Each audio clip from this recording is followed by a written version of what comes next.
Thanksgiving at our house brings relatives from around the country. There's a lot of laughter and delicious Armenian food, including my favorite, homemade hummus.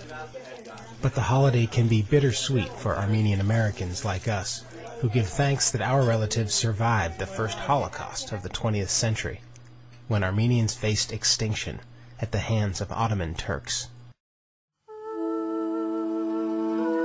When my Uncle Sam was growing up, Armenia was situated inside the Ottoman Empire, and in the late 1800s, the empire was crumbling. The Muslim Ottomans were being driven out of the Balkans, where their Christian subjects were rebelling. And when the Armenians began to demand better treatment, the Turks responded with a series of massacres that culminated in the Armenian Genocide that lasted from 1915 to 1917. Although it is known today as the secret genocide, it was no secret at the time. 30 years before the word genocide was invented, the U.S. ambassador to Turkey, Henry Morgenthau, reported a campaign of race extermination in progress, as journalists around the world brought back reports of horrific cruelty. Of the 2 million Armenians living under Ottoman rule, roughly 1.5 million men, women, and children were slaughtered or driven to starvation as entire villages were marched into the desert toward modern-day Syria. When it was over, the Armenian population had been essentially erased from their homeland, their churches destroyed, and their land confiscated. Some of my family members escaped before the massacres, but some, like my Uncle Sam, survived the death marches, where he watched his mother, little brother, and grandmother perish somewhere in the desert. After 3 generations, we still know very little about our annihilated homeland, but our ancestors left us some clues. In our family archives, we found a couple of books, written mostly in Armenian, that describe the villages our families inhabited for nearly 1,000 years. We also found a series of maps, some drawn from memory by my great-grandparents, detailing our family villages, including one that appears to show the location of my great-grandmother's house. My dad and his sisters decided to journey back to historic Armenia, now eastern Turkey, in search of their grandparents' homes. After a long journey to Istanbul and then on to the Kurdish city of Ilaziz in eastern Turkey, my father and his sisters find themselves in a rented microbus, winding their way through eastern Anatolia in search of the Armenian village of Husinik, which has been literally wiped off the map. Husinik was changed to Ulukent. That's how I found it on the map. Not only did they kill off all the people, but they changed the name of the village. By early afternoon, my father and his sisters approach historic Husinik, home to their grandmother Akhavni, and epicenter of the 1915 massacres. They became the first Kachadorians to set foot in our ancestral villages in 3 generations. You turn off the road and go up into this village that hasn't changed in 100 years. It looks just like the pictures in the old books that you saw. I felt like time had stayed still and that my grandmother could be walking those streets. The villagers appear to be all Turkish, no Armenians, and they do not seem to know anything about a genocide, nor do they recognize any of the Armenian street names on our map. Nonetheless, they seem happy to help my father and his Turkish-speaking guide try and pinpoint the location of our Rustigian family home. Down here, see if we can find anything that looks like this, this complex here. That was the house. That's Grandma's house. We all walk up to this, to the cemetery.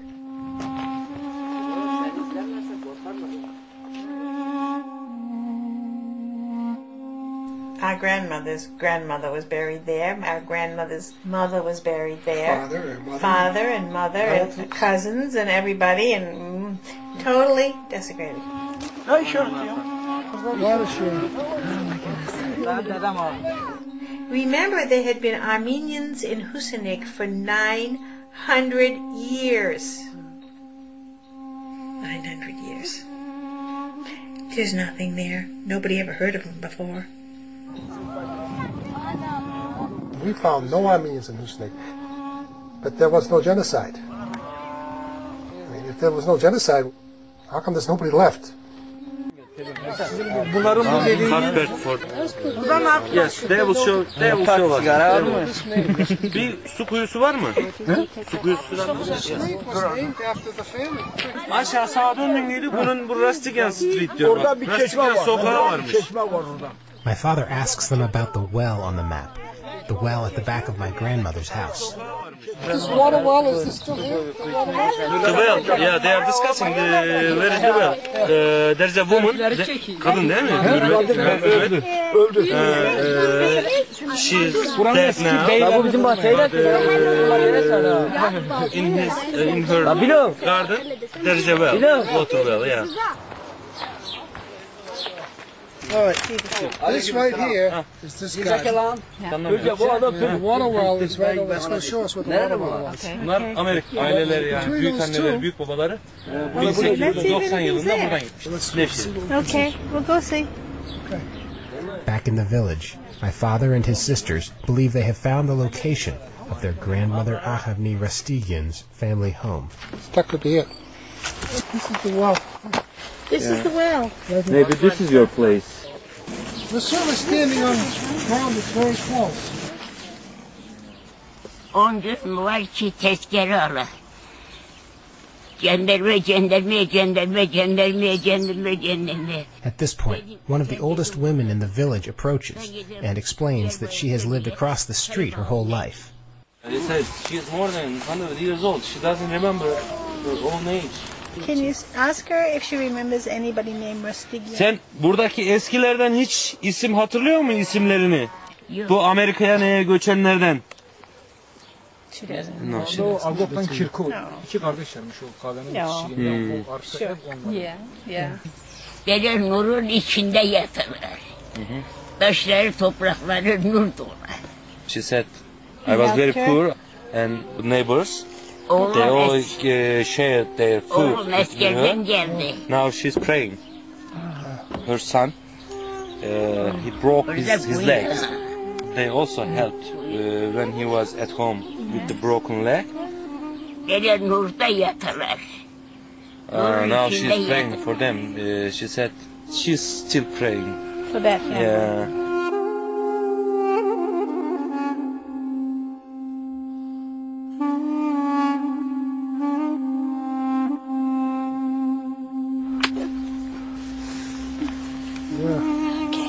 Okay.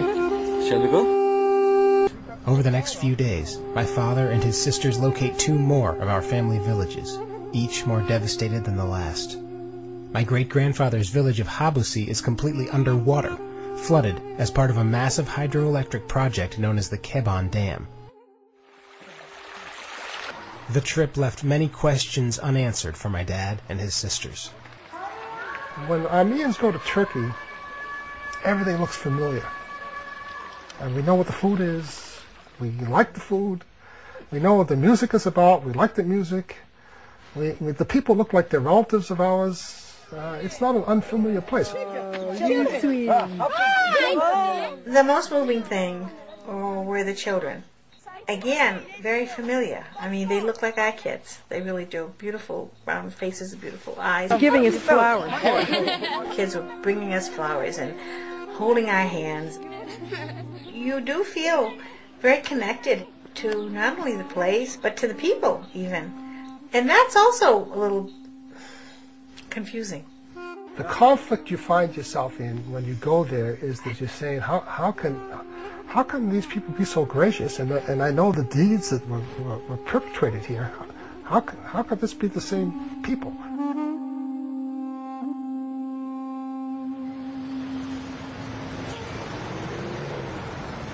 For Armenian families like mine, the greatest frustration is the failure of the rest of the world to recognize the genocide.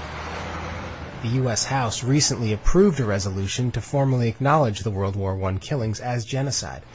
But when Turkey threatened to shut down its Interlook air base, through which the U.S. sends 70% of its air cargo into Iraq, the government backed down. Because of the location, they literally can get away with murder. They do. Now, the outrage of this is stronger than ever. 100 years later, it's not going to stop until history's corrected.